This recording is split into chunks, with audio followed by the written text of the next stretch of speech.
last 4 days of Stonewall Jackson, and he was definitely captivating. So I'm not going to do any more time here. Chris, you're on. Welcome, Chris.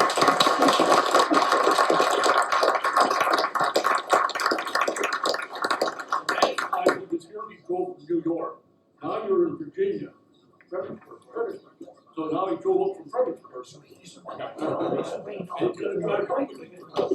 So I'm always delighted to come back to Hershey. I lived here during my early days, all the way through 6th grade. Came home to find my house on fire one day. That ended my time in Hershey. So I'm always glad to come back under happier circumstances. So thank you so much for the invitation. Tom, thank you so much. Ricky, Gene, thank you so much for your hospitality today. Just a couple bits of business before I begin. My young assistant, my executive vice president, my cousin Jack, he is visiting from Southern California. His grandmother lives in Mount Gretna, and I've asked him to come along. He passed out some flyers for me.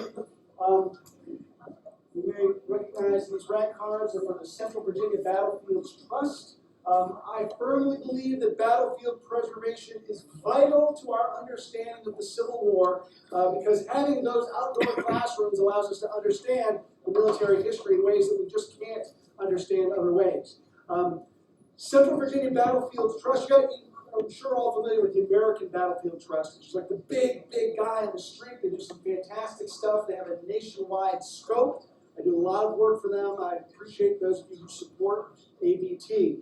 But Central Virginia Battlefields Trust really focuses on the 4 main battlefields around Fredericksburg. Fredericksburg, Chancellorsville, Wilderness, and Spotsylvania. And since I'm here tonight to speak about the Wilderness, I thought I would pass out their cards just as an opportunity if you're interested in supporting battlefield preservation on the areas that we'll be spending time together on. We'd love to have your support for CVBT, so thank you for your consideration.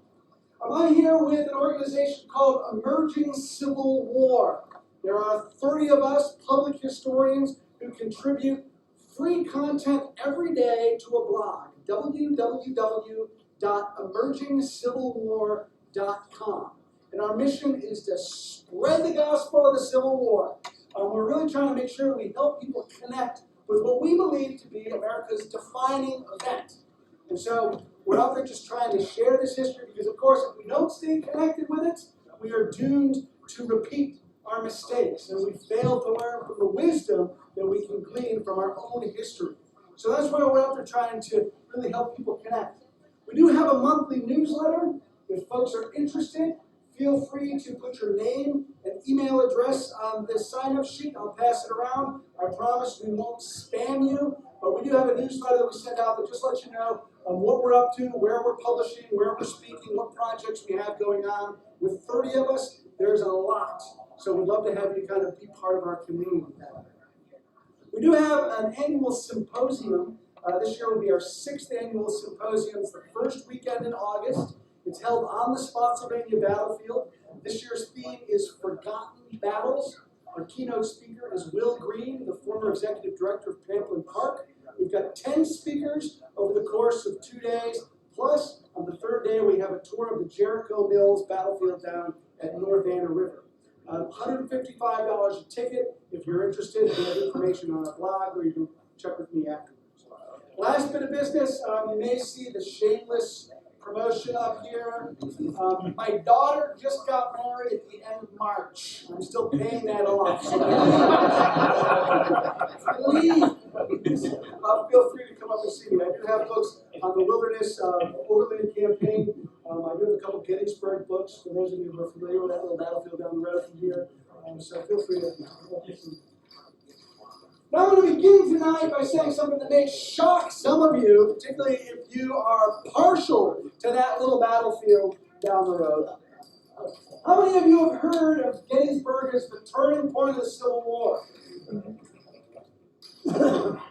Boulder Dash. That's hogwash, and I'm going to tell you why tonight.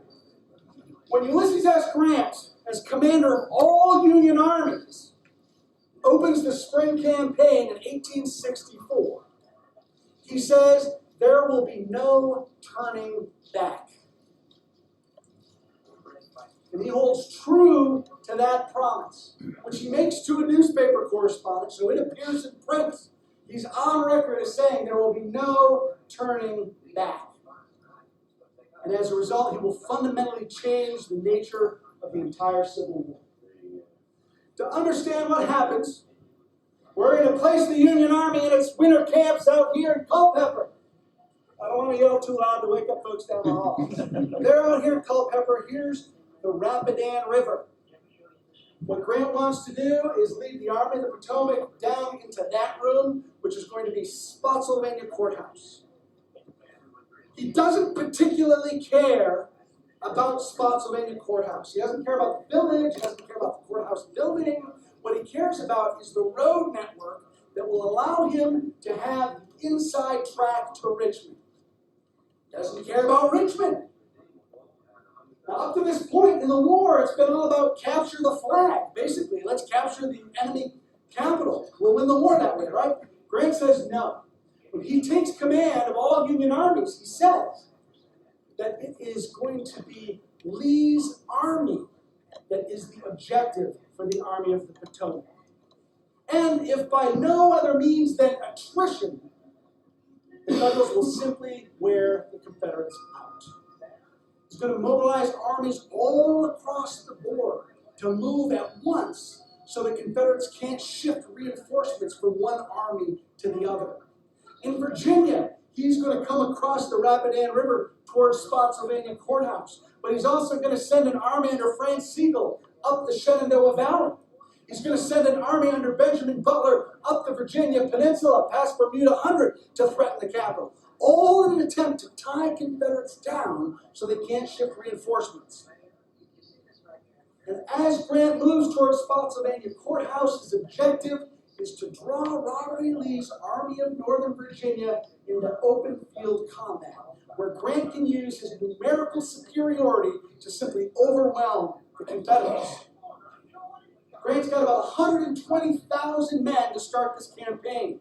Lee is going to have about 66,000 men. So almost 2-to-1 odds. But up to this point, the Union Army has not been able to exert its numerical superiority. And that's what Grant wants to do. He needs to do that because 1864, as you know, is an election year. Lincoln's up for re-election, and if this war drags on, Lincoln's election prospects dwindle. So Grant really wants to get that knockout blow if he can. A war of annihilation.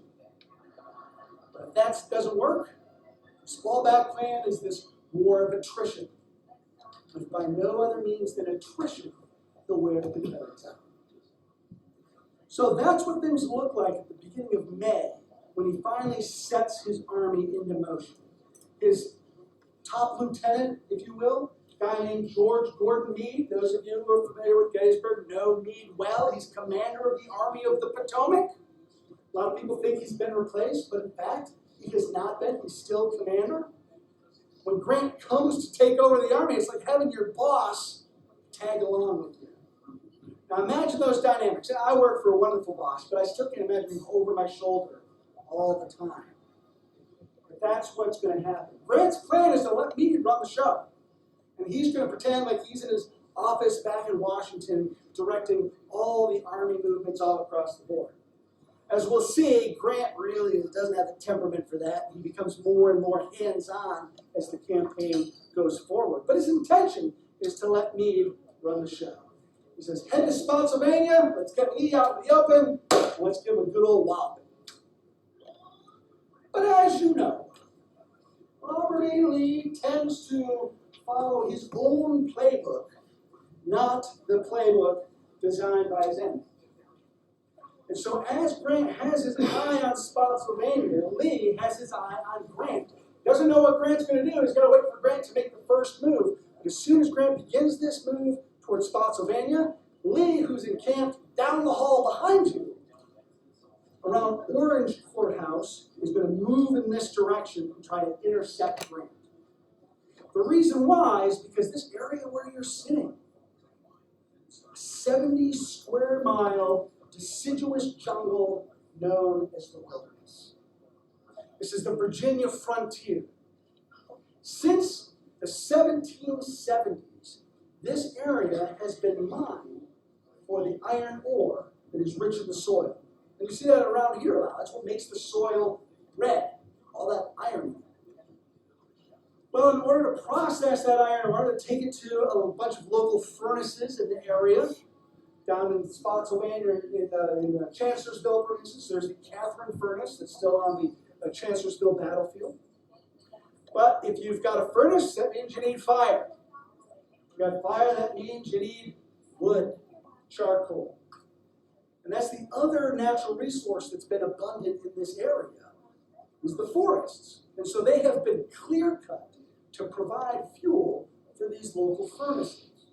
So by the 1860s, when the armies finally moved through here, first in the Chancellorsville campaign, May of 63, the Mine Run campaign in November of 63, now again in May of 64, those clear cuts have started to grow back. So you don't have tall, majestic forests like we'll see on our field trip in November. I'm just going to keep sliding in those little plugs. When you come to the wilderness in November. So instead what you have is second growth forest that's still growing. So it's all foliage that's thick, dense, fighting for sunlight, 10 feet tall. You have whiplash oaks, scraggly pine, rhododendrons, pricker bushes, holly bushes, wild grapevine, prickers of all sorts, wild roses, and it's all full of snakes and ticks. Exactly. A more infernal place for a battlefield one could not conceive, a federal officer said. Another likened it to one of the dark places of Dante's Inferno. People called it the dark close wood. And Grant, looking at the map, knows that he needs to get through the wilderness as quickly as possible because this is a terrible place for a fight. But that's exactly why Robert E. Lee wants to pick the fight there. Because in this wilderness, Grant can't deploy his numerical superiority. He can't get all his men onto the field at once. He can't get his cavalry to move effectively. He can't deploy his artillery. So Lee, by attacking here, can even out those numbers. On the map, Grant sees a straight shot. He wants to get through the wilderness in a single day. He gets about partway through, maybe halfway through. And the army has to stop for the night. The evening of May 4th. Grant learns his first important lesson now that he's come east. He's used to his Western armies that move fast, quick. They're mobile, they're agile, they're adaptable. The Army of the Potomac, he discovers, is big and slow, cumbersome, and ungainly. It is powerful, but it is slow. So it does not make that move nearly as fast as Grant likes. So they stop overnight in the one place Grant doesn't want to stop. On the morning of May 5th, as his troops begin to get back into line and continue the march, Federal skirmishers posted a little way down this road, which we're going to call the Orange Turnpike, as they're kind of protecting the flank of the Union Army, they see off in the distance gray troops. They're not supposed to be there. Last we heard, the Confederate Army was still backed by Orange. What are these troops doing? And in fact, this is the vanguard of Richard Ewell's 2nd Corps, once under the command of the famed Stonewall Jackson. And Robert E. Lee has put them on the Orange Turnpike to intercept the Federal column. On a parallel road, he's got his 3rd Corps under A.P. Hill, marching along the Orange Plank Road. Notice that that's not quite the straight shot. We've got a little bit of curve. We've got some twists and turns. So it's going to take Hill a little longer to get to the wilderness along the Orange Plank Road than it takes Ewell to come along the Orange Plank Road. Ewell is under orders not to bring on an open engagement. Instead, he's under orders to make contact, keep the Federals distracted, hold them in place, but don't bring on a general engagement. So when he shows up with insight of the Federal Fifth Corps, he begins to deploy his troops along the edge of a ridgeline that happens to conveniently go where this couch and this back row are. Thank you all for your positioning. In this area in front of the couch is an open space called Saunders Field. Dave, you've got this look on your face like, oh my God, I'm in the wrong spot now.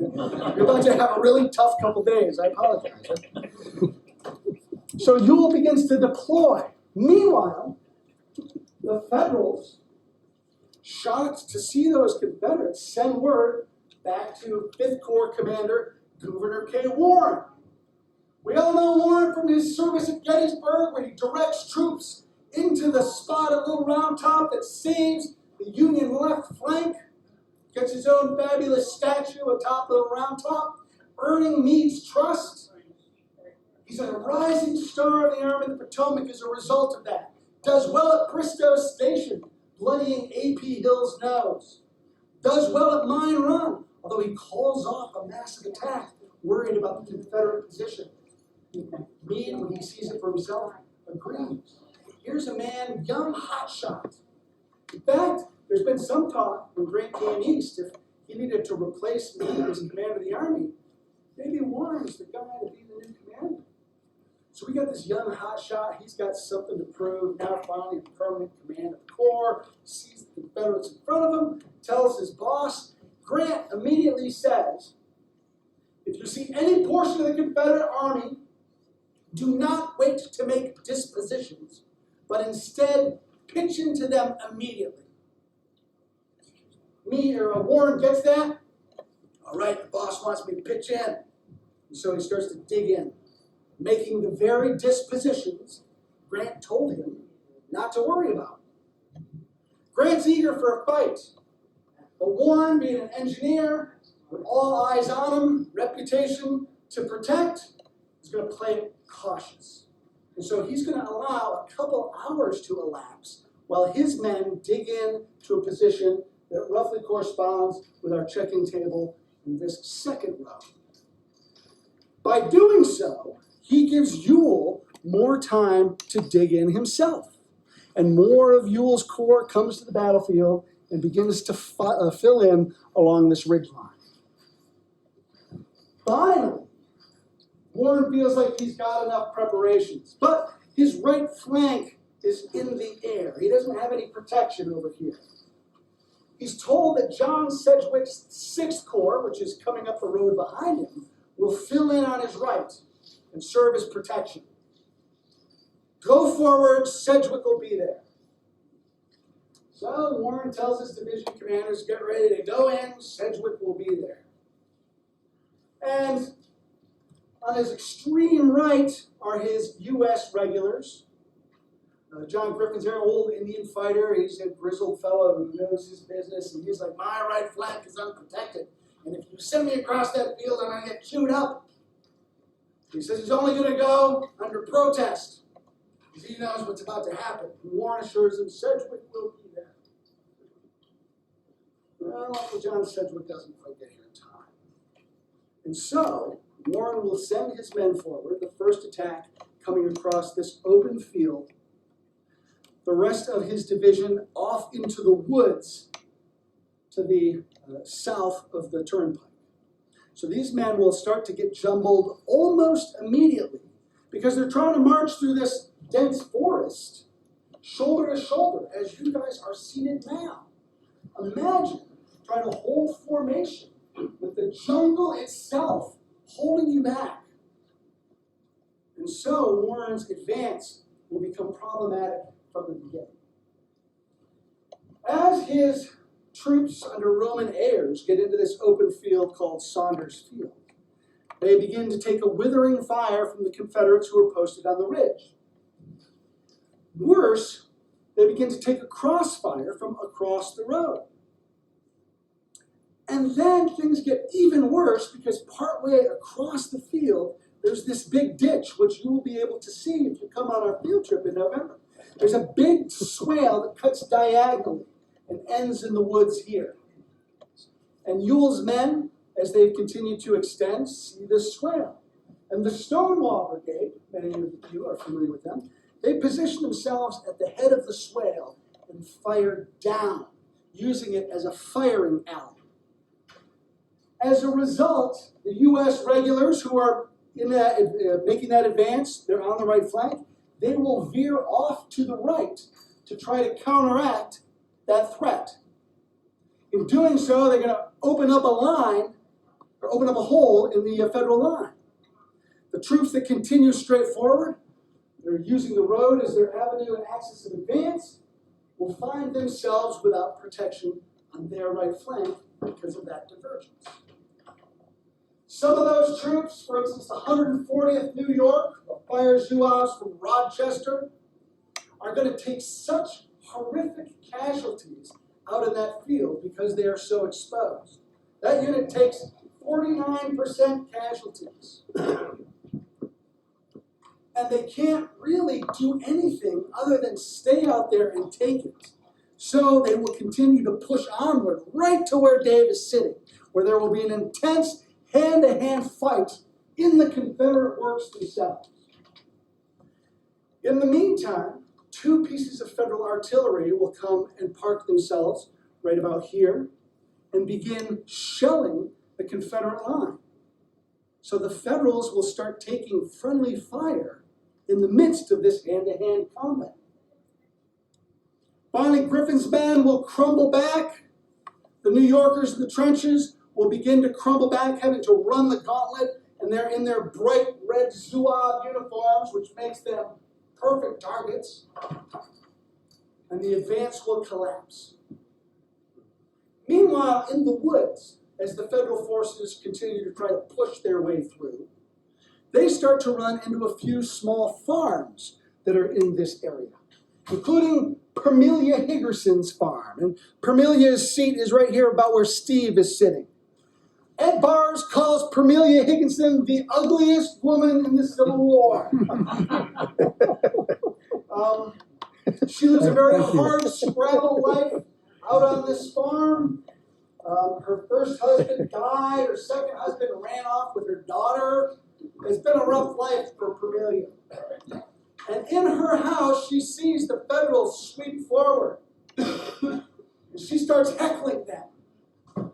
She said, I got Confederates in my backyard. We're going to see you come running back through here in just a few minutes. The Federals are, sure enough, they run into more of Ewell's men who are posted behind Permelia's house. And those Federals do come tumbling backwards.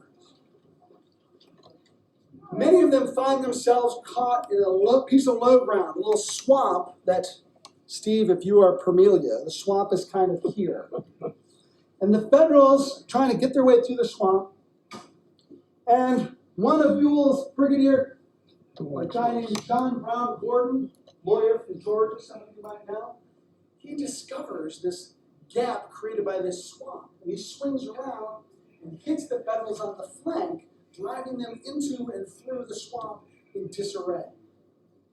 So as more and more Federals sweep in that direction, coming to grief as more and more of Ewell's men come down to meet them, they tumble back into this direction, back toward Warren's initial line. There's a nice stately house on the battlefield right about here called Elwood. Nice, clear, open plantation grounds around it. Warren's going to make his headquarters there, and he'll try to see the action. But the woods are pretty impenetrable. It's a pretty confusing battle for him to try to follow. But he sees scattered remnants of his forces streaming out of the woods. So he's trying to kind of get a bead on what's going on. Some of those forces, for instance, among them, the Iron Brigade, who do such fantastic work on the first day at Gettysburg, they run like little children. They are so overwhelmed here in the wilderness. They will actually be reformed and sent back in toward the Orange Plank Road in a little while. But they have a very bad early afternoon in the wilderness. Some Federal units do have success. The 20th Maine, for instance, they break through Ewell's line. Sorry to do this to you, Rick. And they get all the way like a mile and a half in the rear to find themselves cut off, isolated. Trying to figure out what to do. They have a company or a regiment vote, and they're going to fight their way back rather than surrender. One of the officers in the division pops out of the woods on the side of Saunders Field, only 50 yards in front of the Confederate line. The Confederates start taking pot shots at him. He rears his horse up and bolts back toward the Federal position. Confederates firing him at the whole time, Josiah Bartlett.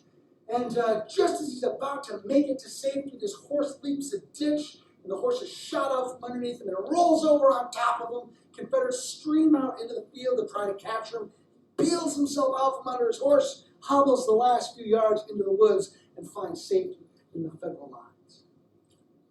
Confederates who actually write about it talk about being one of the most incredible things they've ever seen in the war. But the fight here in the wilderness, as it opens up, quickly becomes that kind of individual fighting. Unit cohesion breaks down completely because the woods themselves are working against both armies. But because the Federals are on the offense, they're going to have the worst time.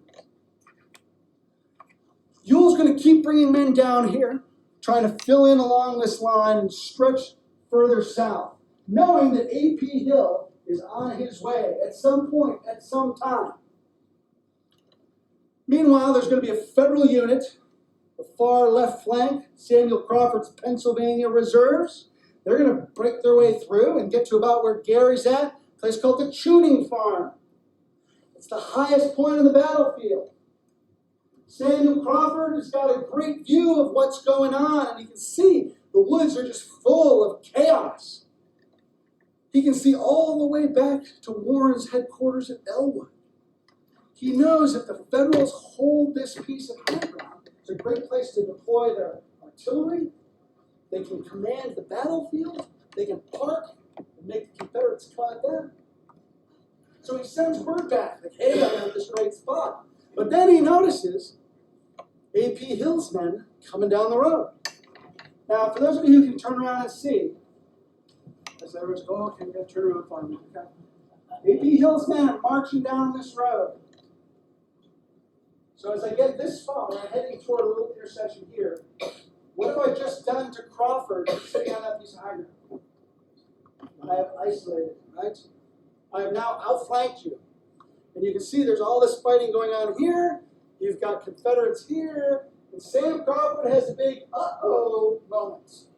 He will get orders to pull off that piece of high ground, even though he recognizes that it is a fantastic spot to hold. He realizes at this juncture, he can't hold it. And he's going to abandon the tuning farm. A.P. Hill is aiming for an intersection right here. This is the straight road from the Rapidan to Spotsylvania Courthouse.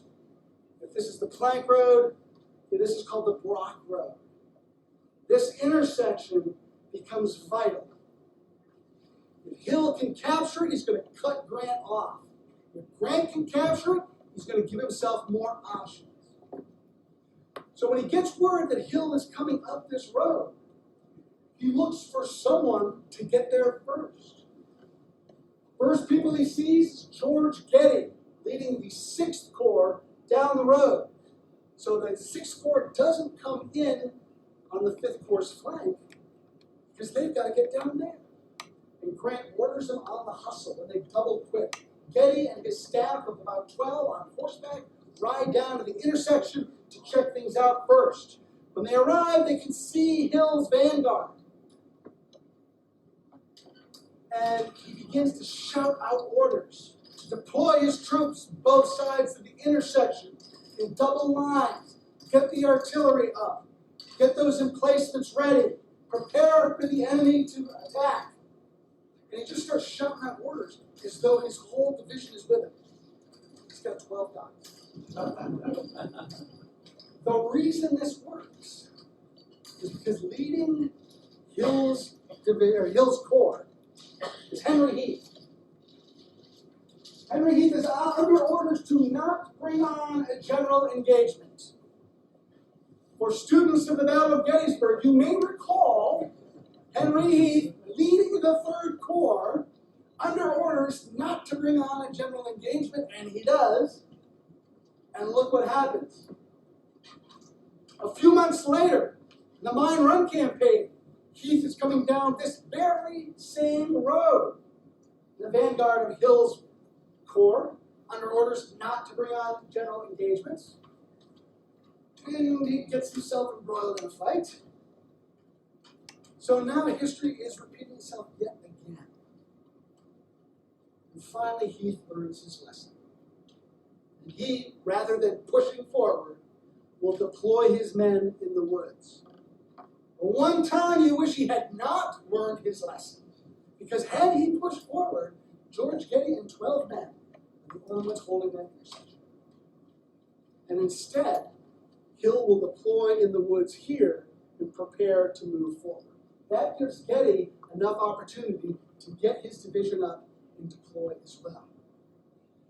In the meantime, as Grant's moving into the wilderness, his army is so big he can't move them all under the same roads. So he's got Winfield Scott Hancock's 2nd Corps crossing the river at a different spot that brings them down through the old Chancellorsville battlefield. And he's heading toward a place called Todd's Tavern, which is kind of that little supply closet back there, almost to Spotsylvania Courthouse.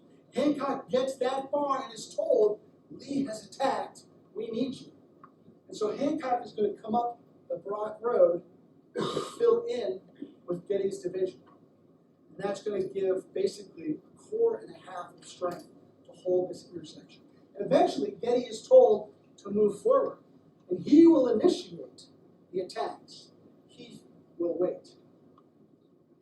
And so then fighting starts along this axis, even as it's starting to calm down on that axis. And the fighting is of a kind these soldiers have not experienced before. They came into the same wilderness a year before at Chancellorsville, a little further to the east. They found the force then dense, thick, choked.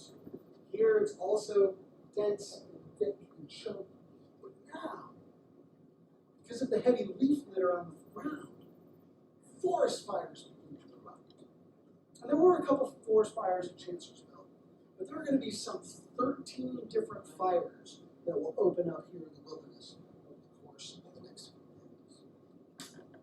And as these men get into that wilderness, and into the fires, that comparison to Dante's Inferno suddenly becomes pretty. As they try to maintain unit cohesion and it breaks down, it becomes what one soldier describes as bushwhacking on a grand scale. A description that was also used in Chickamauga.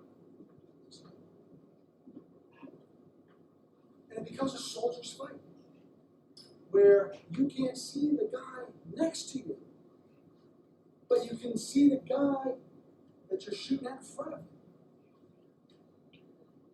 And many men talk about, for the first time, being able to see the man they shoot. They will see the man they kill. Smoke, guns, smoke from the fires, and the thickness of the brush just makes things impenetrable. This becomes what one soldier calls horror in the forest. And Hill will continue to deploy his men out into the forest on either side. Meanwhile, the 5th Corps, trying to recover from what's going on over here along the Turnpike, they're going to send reinforcements into that fight. The Iron Brigade is going to, instead of pushing forward as it has, push diagonally through the wilderness and try to hit Hill on the flank. Robert E. Lee, by this point, is at the shooting farm. He can see the Iron Brigade coming. He sees that they're aiming for a vulnerable spot, and he's got no one to send to the aid of A.P. Hill's men. He looks around, he's got like survivors streaming to the rear, he's got ambulance men, he sees a band, and he tells all of them, get together, plug that hole. And with a few dozen men who then plunge into the wilderness, right here, they intercept the Iron Brigade, which is caught completely off guard, thrown pell-mell back into the rear. For the second time that day, the Iron Brigade meets grief in the wilderness and is repulsed. That's going to staunch whatever vulnerability Lee has, and darkness will finally descend over the battlefield. That evening, one of A.P. Hill's division commanders, Henry Heath, comes to him and he says, I think I should have my men dig in because if the Federals attack us in the morning, we're pretty vulnerable. We don't have very good topography. We should dig in. And Hill says, no. They've been fighting all day. They had a forced march up here. They're exhausted. Tomorrow morning, James Longstreet will be here. In fact, tonight, James Longstreet will be here. He will relieve us. So let's let your men rest because we're going to pull them out and put Longstreet's in instead. But Heath goes back to a fellow division commander, Cadmus Wilcox, whose men are also exhausted, also vulnerable, also feeling a little iffy. And Heath goes back to Hill again and he says, could we please dig in? We're not feeling comfortable out there. And Hill orders him to stop asking and says, if you ask again, I will put you under arrest. Longstreet will be here to relieve us. Let your men rest. Now this story comes to us from Heath. Hill, as you know, dies in the last days of the war. He doesn't get to tell his side of the story. Heath is trying to redeem his reputation, which is tarnished from Gettysburg and now from this poor day. So perhaps we take what Heath says with a grain of salt. But the fact remains, Hill did not let his men dig in. Longstreet is coming. In fact, by this point, Longstreet and his men are encamped, almost 20 miles to the rear.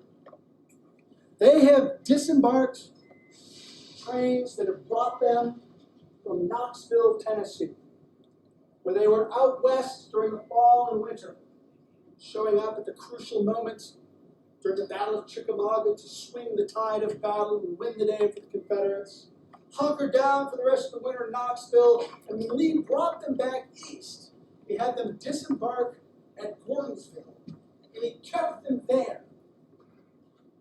And I say that because Longstreet sometimes catches flack for not being on this battlefield sooner, but in fact, it was right where Lee told him to be.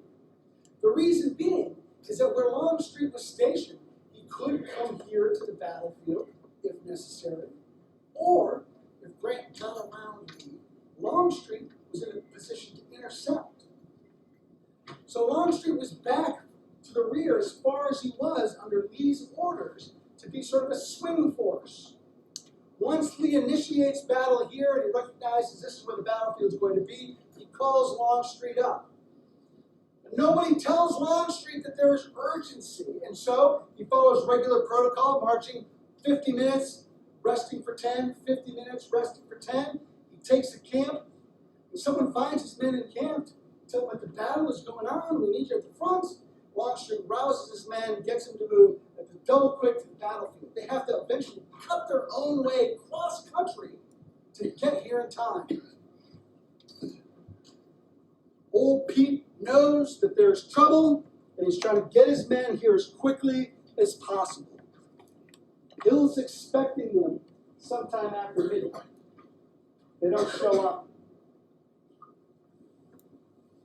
It's going to be a problem because this is the exact part of the battlefield that Ulysses S. Grant is now looking at.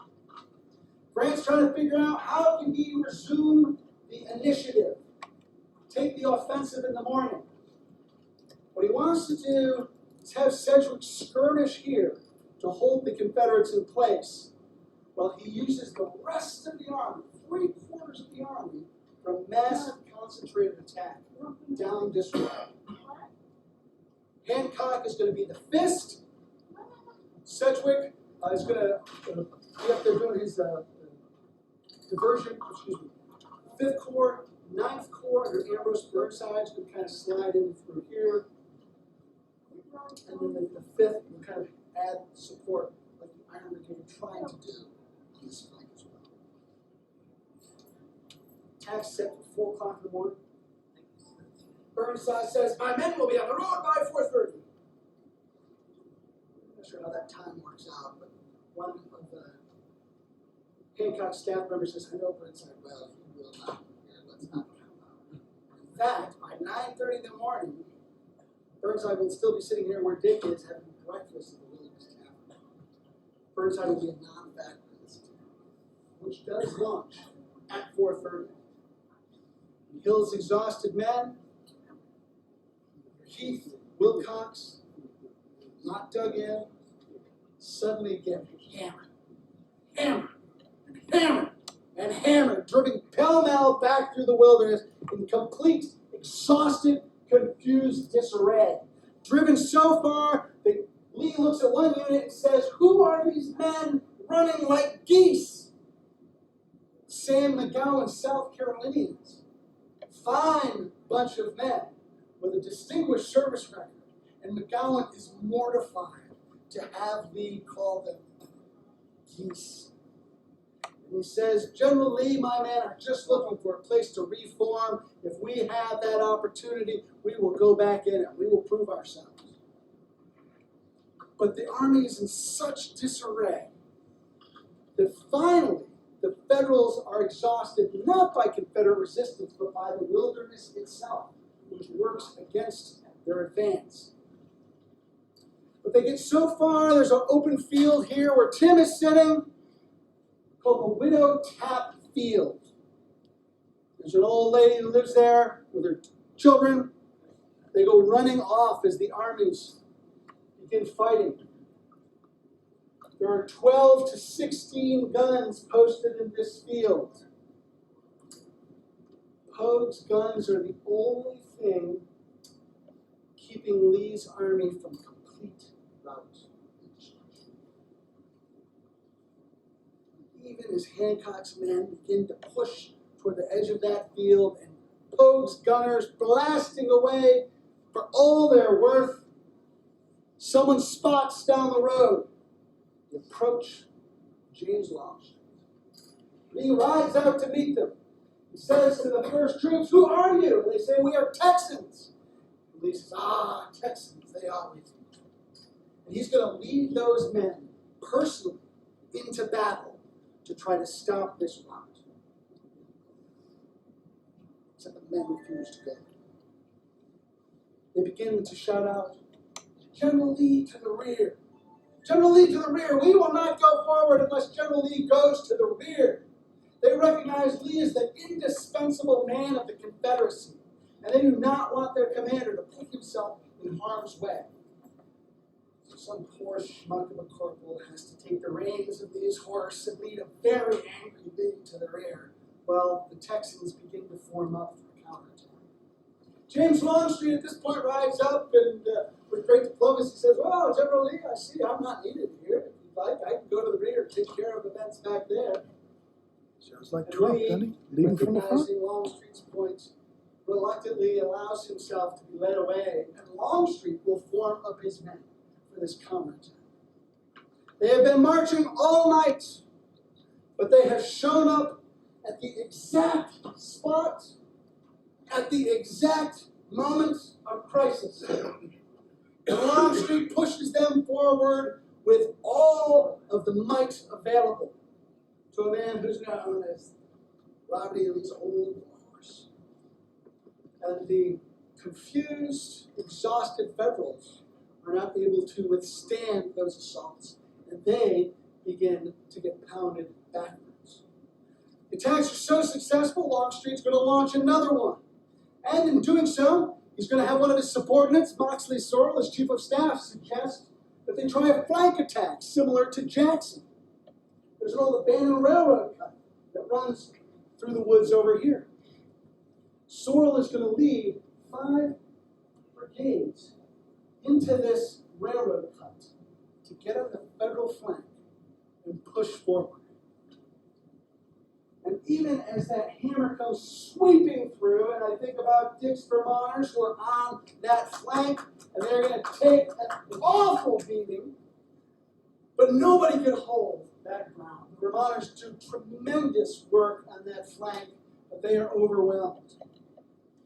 And as the This flank attack drives the Federals back.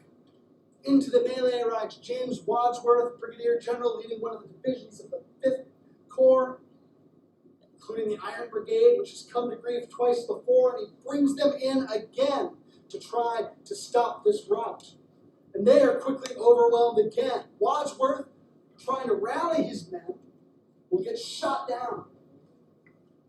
Confederates will find him lying alongside the road with his head grievously wounded, brain matter oozing out. He'll be taken to the rear to a field hospital where a local farmer will actually come and tend to Wadsworth for the next day and a half until Wadsworth quietly dies. This is a man who, a couple of years earlier, when Wadsworth was commander of the garrison in Washington, this man had been brought before Wadsworth as a supposed Confederate spy. Wadsworth talked to him and realized this guy's just a farmer. Lets the guy go.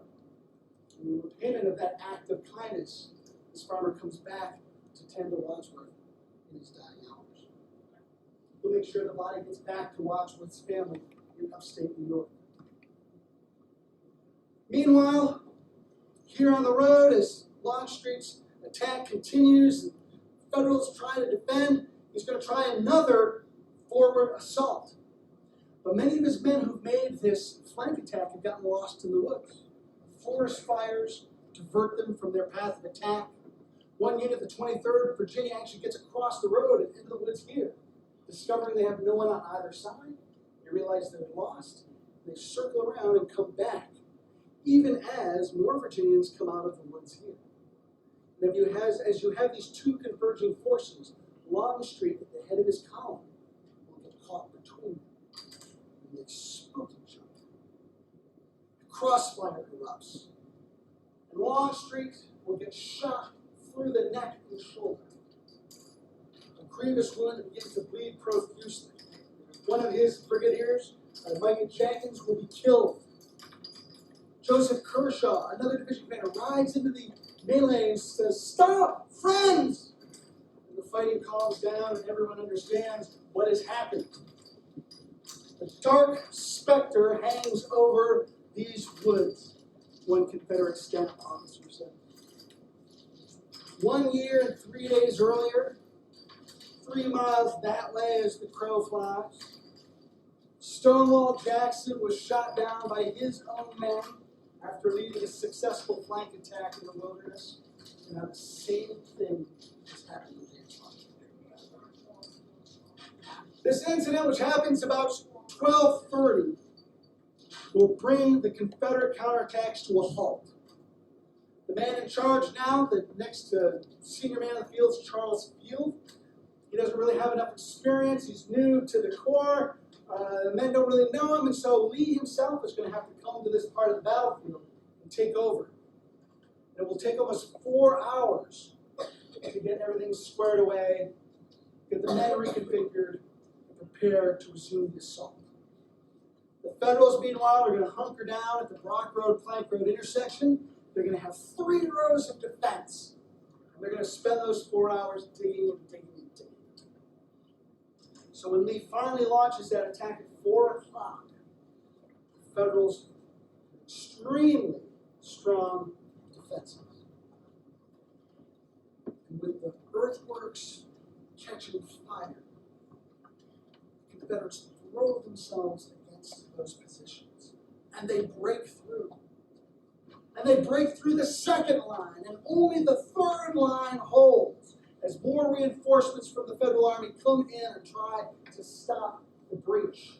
And for 20 minutes, there's intense fighting here around the intersection before the Confederates are finally repulsed. One unit plants its flag in the burning works before being driven off.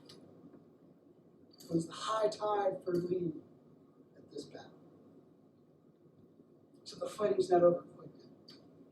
All the way over here by Saunders Field, that precocious Georgia lawyer, John Brown Thornton, has a great idea. If he can march his men all the way out here past the flank, he can assault the 6th Corps sitting over here. He and his commander, Jubal Early, have been going back and forth about this plan all day. Early and his commander, Richard Ewell, have been going back and forth about this plan all day. History has given us three competing versions of what happened. No, it's. But what ends up happening turns out to be too little too late. Because Gordon will make that flank attack. He will hit Sedgwick's men. He will drive them through the forest. Darkness will finally bring an end to this assault. Sedgwick's men will hold, and Gordon will have to withdraw. That ends the fighting on the north side.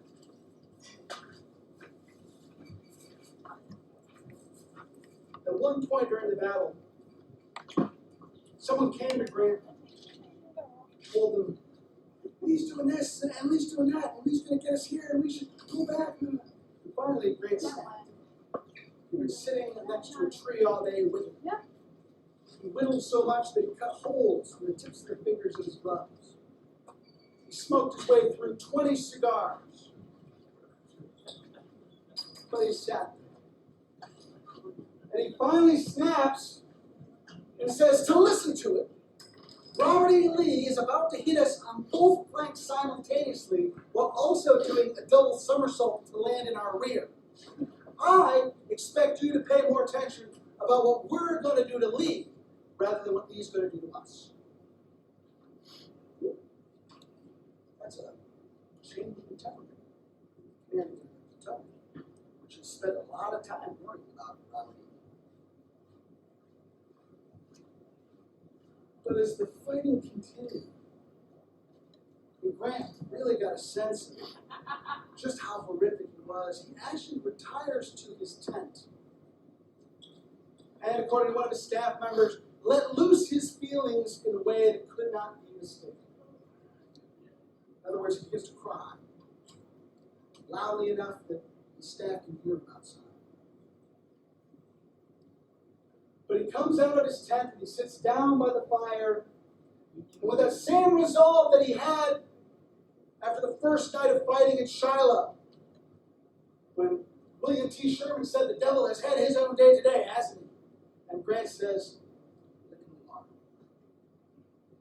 there by the fire, he has that same sense of resolve. Now, after 2 days of fighting, Grant considers things. On the morning of the 7th of May, he has basically two choices. He can retreat, or he can keep fighting. Maybe there's a third choice. Maybe. We can just march to Spotsylvania Courthouse. After all, there will be no turning back. And so he cuts orders. On the evening of the 7th, as his army has skirmished with Confederates throughout the day, some of that skirmishing is so intense that men stack up the bodies of the dead and wounded in front of them to act as barricades. Some of them dragging wounded men out of the forest as the fires rage around them. It was an awful sort of day. That evening, Grant rides to the Brock Road, Plank Road intersection. Continues on to the Spotsylvania. And his men understand the implications of going that way because he is not going that way. He's not withdrawing back at the Chancellorsville to go across the river. He is not going that way back across the river to Culpeper. He's just going around. And the men begin to cheer wildly. Up to this point, the armies would fight, they would disengage. They might spend a couple months reinforcing, resupplying, re-equipping before they would fight again. But Grant does not want to give Confederates that time to catch their breath. By doing so, it's going to drag out the war. This is now a war of attrition, if by no other means. Do not give the Confederates time to catch their breath. And so he will lead the army to Spotsylvania Courthouse. With the woods burning around them, Robert E. Lee will get his men on the road, cutting their own path through the wilderness to escape, marching twice as far to intercept Grant at the door of Spotsylvania Courthouse by 7:30 on the morning of the 8th. And I invite you to consider, these men started fighting on the 5th, fighting on the 6th, basically fighting and skirmishing throughout the 7th, marching overnight on the 7th, and start fighting on the 8th 10 miles down the road. And that will last for 2 weeks. And after 2 weeks at Spotsylvania Courthouse, Grant again can't get at Lee. Go around again. Down to the banks of the North Anna River. Can't get at Lee there, we'll go around again. Totopotomoy Creek, to Bethesda Church, to Cold Harbor, across the James River to Petersburg, and just keep going around Lee's flank. Eventually, they will end up in Appomattox Courthouse. What happens here in the wilderness, what begins in Saunders Field on the 5th of May, 1864, leads inexorably to Appomattox Courthouse 11 months later. And that's why I say that Grant's decision here at the Brock Road, Plank Road intersection is the turning point of the war. After Gettysburg, Lee is free to move with impunity up and down Virginia. His strategic situation hasn't changed at all. But here, Grant's just going to keep hammering. By no other means than attrition, he will simply lose everything. There will be no turning back. This road will go all the way.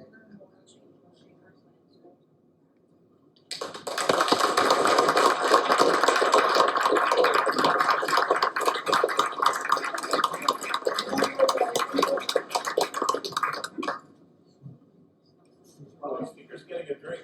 Once again, we've got flyers in the back. If you want to Thank you. see what he just described All right, to us in November, Well, I'm not busy, so. grab a flyer All right, bye. and give a check to Norm before you leave here tonight. Or Norm takes cash. I take cash. Questions?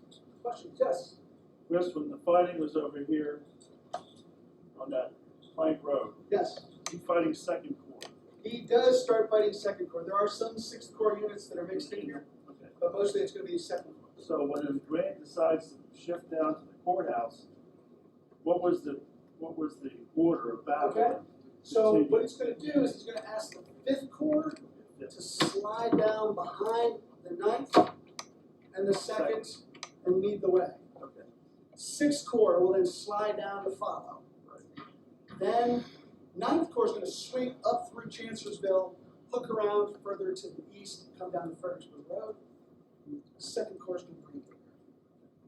That's going to be problematic because as we get down to Spotsylvania Courthouse, Lee's going to be able to bottleneck that road. So again, Grant's got 3/4 of his army on that road and he can't deploy them all because of that bottleneck. Other questions? Yes. Yeah, thanks for a great lecture again. It sounds like commanders, Grant Lee really had a hard time just from a tactical point of view because of the confusion, the terrain, the forest. Could either one of them, in your opinion, looking back 150 years later, have conducted the battle better or differently? Or were they just like, it was just such confusion that there's really not much they could have done better, that it was just a battle and mess? That's a great question, and I think the answer is it's a god-awful mess. I think Lee could have communicated better with Longstreet to just let him know of the urgency. Although Longstreet's arrival is a great story and very dramatic. But I don't really think either commander could have conducted this any differently than they had. In part, Grant's trying to learn how to not only use his army, but how to work with Meade and Burnside, who's an independent command, how to work with them to get the army to work. So that learning curve is something Grant would have had no matter where he was. That's a significant leadership issue for him. Lee's basically doing the best he can to throw his men into the fight, hunker down, and invite the Federals to come at him. Now, to Grant's credit, he's like, why am I playing this game? And decides to pull out. But it takes him. Yes, sir. during his whole wilderness campaign, Grant lost 50,000 men. Is that not true? He's gonna lose about 20,000 men during the wilderness. On that 2 days? Yes, the 2.5 days. 2.5 Yep. days. Lee is gonna have about 11,000 casualties. So obviously the Federals have the worst of it, but if we're looking at percentages, those are numbers Lee cannot sustain. Right. very long term. Yes? Supply chain issues right now aren't too big of a deal. He's going to stretch that supply line from Culpeper all the way down to Spotsylvania. That's going to be a 30-mile supply line. But when he gets to Spotsylvania and he shifts the 9th Corps around to come down from the east, Burnside captures the Fredericksburg Road, which essentially allows Grant to shift his supply line from Culpeper to Fredericksburg. And the Army, of course, had operated there. They have all the infrastructure in place, so they're able to bring stuff down the Potomac to Apply Landing on a railroad to Fredericksburg. It becomes a 10-mile instead of a 30-mile supply. So it's a huge, huge logistical strategic readiness. Nobody ever asks about logistics. So I'm like, oh, no. Well, you can't have that. You can't win the war if you don't have all that stuff. You pointed out that Grant as Commander-in-Chief is at the operational level of the war dealing with Meade and the Army of the Potomac. Is he dealing with Sherman at the strategic level through his mobile telegraph and anything like that? He is. You say mobile telegraph, that sounds so quaint and convenient. I always think that they had cell phones. Imagine how this would be. So yeah, he does have to send messages back to Culpeper, up the telegraph, and down. Sherman launches the Atlanta campaign a few days before Grant launches this, just because of the way the weather works out. Sherman's got more favorable weather to start sooner. And so they're going to be communicating. Grant's really hands off with Sherman, though. So let Sherman do his thing. But yeah, he'll be in touch there. He'll be in touch with the Army of the Valley. He'll be in touch with Butler. So thank you so much for a warm homecoming welcome. I really appreciate it. Come take my daughter's